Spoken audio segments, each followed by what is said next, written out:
என் இனிய அன்பு உள்ளங்களே, உங்கள் அனைவருக்கும் என் அன்பான வணக்கம். உருகி உருகி உன்னில் கரைந்தேன் நாவல் பகுதி 22. வாங்க தொடர்ந்து கதையை கேட்கலாம். மறுநாள் காலை 10 மணி. அலுவலகத்தில் மிகவும் முக்கியமான அந்த மீட்டிங் நடந்து கொண்டிருந்தது. ஆனால் ஏனோ அனஸ்வரின் மனம் அதில் ஒட்டவில்லை. அவன் கண்முன் அக்ஷராவின் முகம் மட்டும்தான் வந்து வந்து செல்கிறது. அவள் சென்ற அந்த நேரத்திலிருந்து ஏனோ அவன் நினைவாகவே இருக்கிறது. அவளோடு செல்ல அவனுக்கும் ஆசைதான். ஆனால் சூழ்நிலை அல்லவா அவனை கட்டி போட்டது. இதில் யாரை குறை சொல்வது? எப்போதோ அவனது அப்பா அனஸ்வர் என்று அழைக்க தன் நிலைக்கு வந்தவன் இது தன்முறை என்று உணர்ந்து அவனது கருத்துக்களை முன்வைத்தான். இந்த மீட்டிங் அவனுக்கு மட்டுமல்ல, அவனது கம்பெனிக்கு மிகவும் முக்கியமான ஒரு மீட்டிங். அப்படி இருந்தும் அவன் மனம் அதில் ஒட்டாமல் அக்ஷரா பின்னால் ஓடிக்கொண்டிருந்தது அவனுக்கு வியப்பு. மாலையும் இதே போன்று இனியும் ஒரு மீட்டிங் இருக்கிறது. ஒரு வழியாக இந்த மீட்டிங் முடிந்து விட்டது. வந்தவர்களுக்கு முழு திருப்தி. சரி, நாங்க உங்க கூட கூட்டு வச்சுக்கிறோம் என்று கூறியதும் கர ஓசை எழுந்தது. வந்தவர்களை வழி அனுப்பிவிட்டு யோசனையோடு தன் அறையை நோக்கி நடக்கும் போது அக்ஷராவை அன்று துரத்திய அந்த இளைஞர்கள் அனஸ்வர் கண்முன் வந்து நிற்க அப்படியே நின்றவன், ஒருவேளை இவங்களுக்கு பயந்துதான் அக்ஷரா நானும் கூட போகணும்னு அடம் பிடிச்சாலோ, ஓ நோ என்றவன் வேகமாக அப்பா அறைக்கு விரைந்தான். அவனை கண்டதும், அனஸ்வர் என்னாச்சு? மீட்டிங் நடக்கும் போது கூட நீ மீட்டிங் ஹால்ல இல்லையே, ஏதும் பிரச்சனையா என்று கேட்டார். அப்பா, சாயந்தரம் மீட்டிங் இருக்குல்ல, அதை நீங்க பாத்துப்பீங்கல்ல, நான் அவசரமா திருவனந்தபுரம் வரைக்கும் போகணும். சிரித்தவர், ஒரு நாள் கூட அக்ஷராவை பிரிஞ்சிருக்க உன்னால முடியலையா? சரி, நீ கிளம்பு, நான் பாத்துக்கிறேன் என்று கூற, தேங்க்ஸ் பா என்றவன் வேகமாக அங்கிருந்து புறப்பட்டான். சென்னையிலிருந்து புறப்படும் முன் அக்ஷராவை அவன் பல முறை அழைத்தான். ஆனால் அவள் அழைப்பை ஏற்கவில்லை. அருணின் எண்ணை அக்ஷரா சித்தி தாமரையை அழைத்து வாங்கி கொண்டவன் அவனை அழைக்க அழைப்பை ஏற்ற அக்ஷரா, அதுதான் தனியா அனுப்பி வச்சிட்டீங்கல்ல, அப்புறம் எதுக்கு போன் பண்ணி எல்லாம் விசாரிக்கணும்? எங்க வேலை முடிஞ்சிடுச்சு, நாங்க உடனே இங்கிருந்து கிளம்புறோம் என்று கூறி அழைப்பை துண்டித்தாள். ஆனால் அனஸ்வர் திருவனந்தபுரம் வந்து சேர்ந்திருந்தான். நான் திருவனந்தபுரத்துல தான் இருக்கேன் அருண், உங்க லொகேஷனை ஷேர் பண்ணு என்று அருணுக்கு ஒரு மெசேஜ் செய்தான். அவனை அழைத்தால் அழைப்பை அவளல்லவா இருக்கிறாள். அனஸ்வரின் மெசேஜ் கிடைத்ததும் அருண் அவர்களது லொகேஷனை ஷேர் செய்ததோடு, நாங்க இப்ப ரயில்வே ஸ்டேஷன் போயிட்டு இருக்கோம் என்று மெசேஜ் செய்தான். ஓகே, நானும் அங்க வந்துடுறேன். அனஸ்வர் பதில் அளிக்க, அக்கா உங்க மேல ரொம்ப கோபமா இருக்காங்க, அவளுக்கு தெரியாம தான் நான் லொகேஷனை ஷேர் பண்ணிருக்கேன் என்று பதில் அனுப்பினான். ஓகே, நான் ரயில்வே ஸ்டேஷன் கிளம்பிட்டேன், நீங்க வந்து சேர்ந்துடுங்க என்று பதில் அனுப்பியவன் உடனே ஒரு டாக்ஸி பிடித்து ரயில் நிலையத்திற்கு வந்து விட்டான். ஆனால் அக்ஷரா அருண் இருவரும் வந்து சேரவில்லை. அவர்கள் வரவுக்காக ஒரு இருக்கையில் அமர்ந்து காத்திருக்க அதோ ஒரு நண்பனை வழி அனுப்ப 4-5 நண்பர்கள் வந்திருப்பதை கவனித்தான். அந்த இளைஞர்களை கண்டு லேசாக அவன் அதிரவும் செய்தான். ஆம், அன்று அக்ஷராவை துரத்திய அதே இளைஞர்கள். ஏதும் அசம்பாவிதம் நடந்து விடுமோ என்ற பயத்தோடு அக்ஷராவையும் அருணையும் அவன் காத்திருக்க, டேய் அதோ அக்ஷரா என்று அந்த இளைஞர்களில் ஒருவன் கூறுவது அனஸ்வரின் செவியை எட்டியது. அந்த இளைஞன் காண்பித்த திசையை நோக்கி இளைஞர்கள் அனைவரின் விழியும் திரும்ப அதே திசையில் அனஸ்வரின் விழியும் திரும்பியது. அதோ அக்ஷரா, அருண். அக்ஷராவும் அந்த இளைஞர்களை பார்த்து விட்டாள். பயந்து நடுங்குவாள் என்று நினைத்த அனஸ்வருக்கு வியப்பு. சேலைக்குள் ஒளிந்து கிடக்கும் தாலியை வெளியே தெரியும்படி போட்டுக் கொண்டவள் அந்த இளைஞர்களை நோக்கி அடியெடுத்தாள். அக்கா என்று அருண் அவள் கையை பிடிக்கிறான். தைரியமாயிரு என்று கண்களால் அவனுக்கு தைரியம் அளித்தவள் அந்த இளைஞர்களின் முன் வந்து நின்றாள். ஹாய் விஷ்ணு, எப்படி இருக்கீங்க? மலையாளத்தில் அவள் கேட்க, நல்லா இருக்கேன் என்று அந்த இளைஞன் பதில் கூற, டேய் இவகிட்ட எல்லாம் ஏண்டா பேசிட்டு நிக்கிற? எவ்வளவு தைரியம் இருந்தா உன் முன்னாடியே வந்து நின்னு நல்லா இருக்கியான்னு கேப்பா.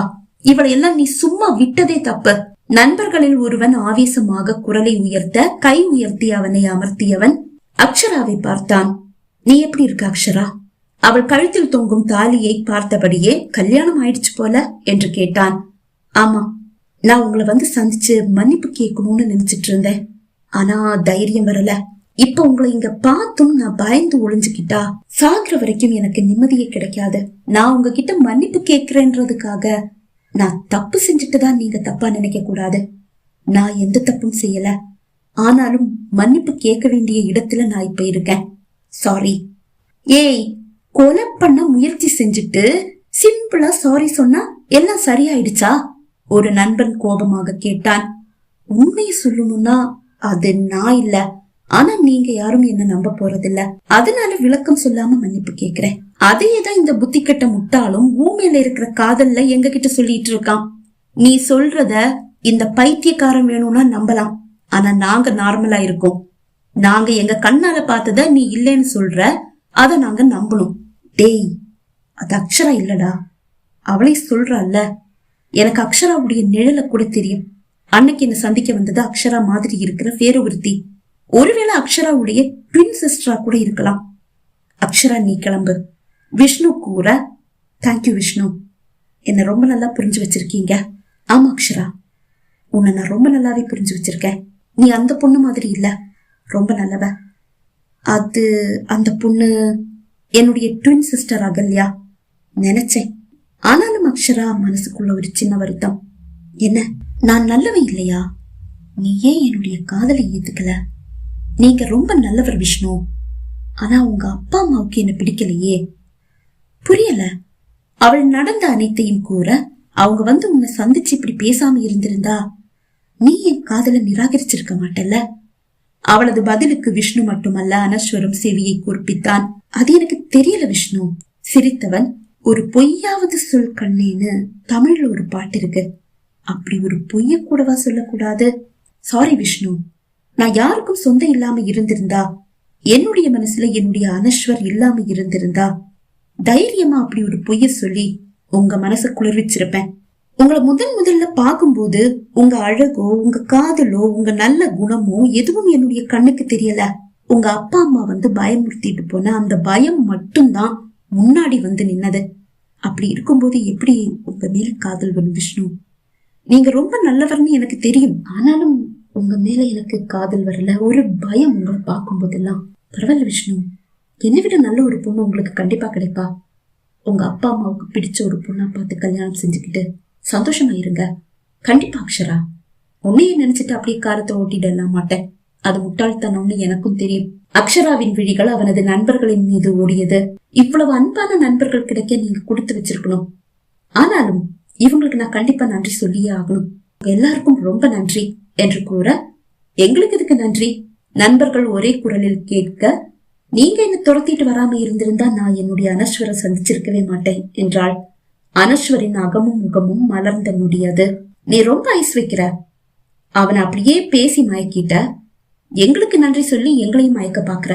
இவனை வேணும்னா நீ நல்லா பேசி ஏமாத்திடலாம், எங்களை உன்னால ஏமாத்தவே முடியாது ஒரு நண்பன் கூற, அப்போது அங்கு ஒரு ரயில் வந்து நின்றது.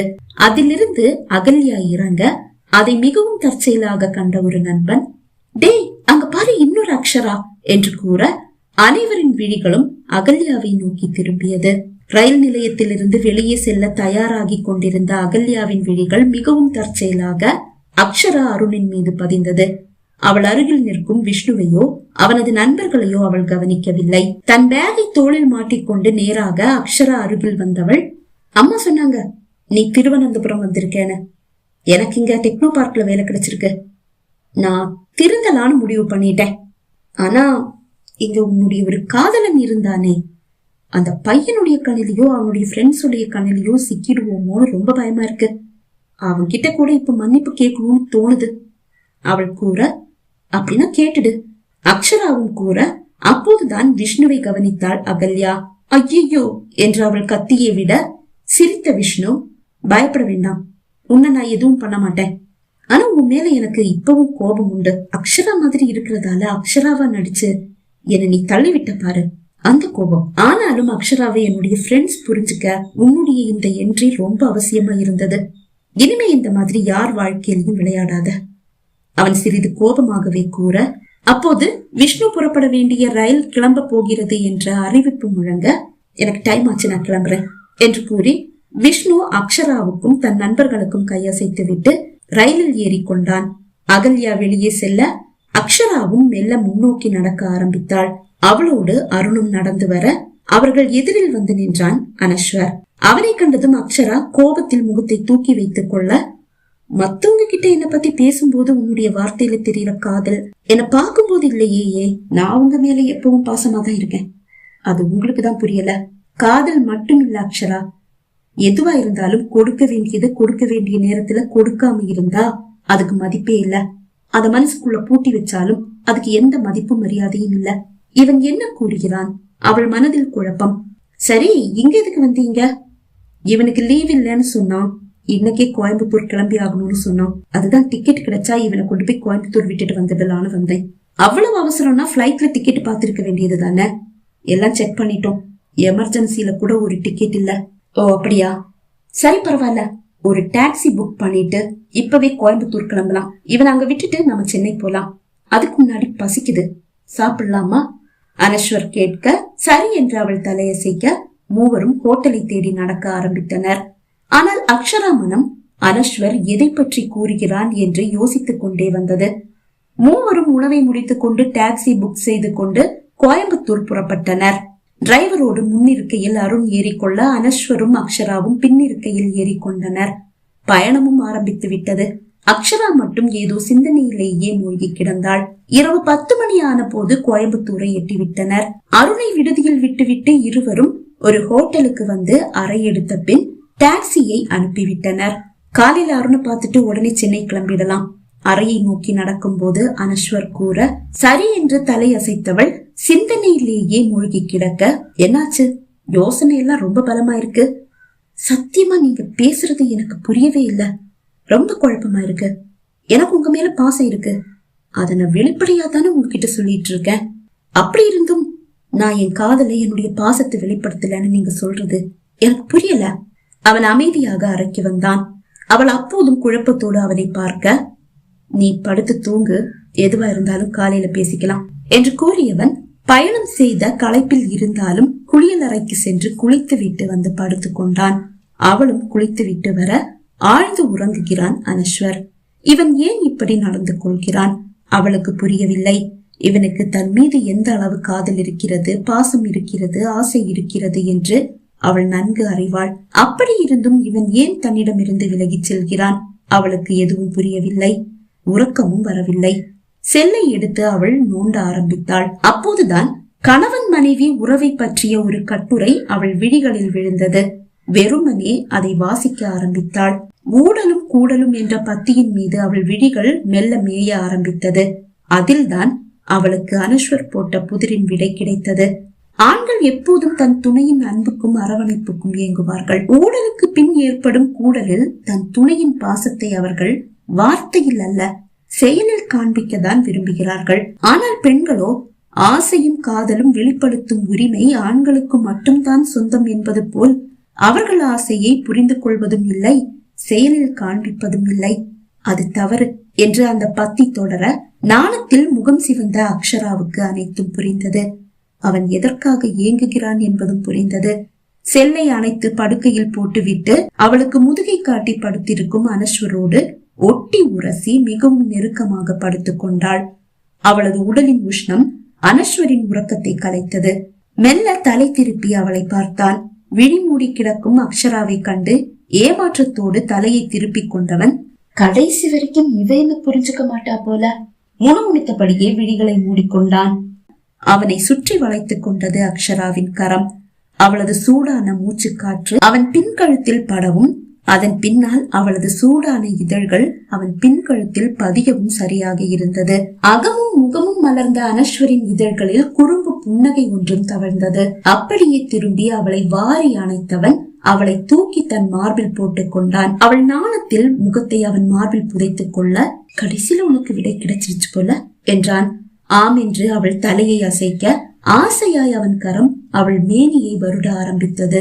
மறுகரத்தை நீட்டி விளக்கை அவன் போட நாணத்தில் சிவந்தவள் அவனுள் தன்னை இன்னும் புதைத்துக் கொள்ள, அவளது மேனி அழகை ரசிக்க விரும்பியவன் அவள் ஆடைகளை களைந்தபடியே ஆடை விலகிய இடமெல்லாம் இதழ் பதித்து மெல்ல மெல்ல அவளோடு ஐக்கியமானான். மறுநாள் காலை அருணை சந்தித்த பிறகு இருவரும் சென்னைக்கு பயணமாயினர். அவர்களது காதல் பயணமும் இனிதே தொடர ஆரம்பித்தது. உருகி உருகி உன்னில் கரைந்தேன் நாவல் நிறைவடைந்தது. நாவலை கேட்டு ரசித்த அனைவருக்கும் நன்றி. மீண்டும் ஒரு நாவலோடு உங்களை சந்திக்கும் வரை விடைபெறுகிறேன். நன்றி, வணக்கம்.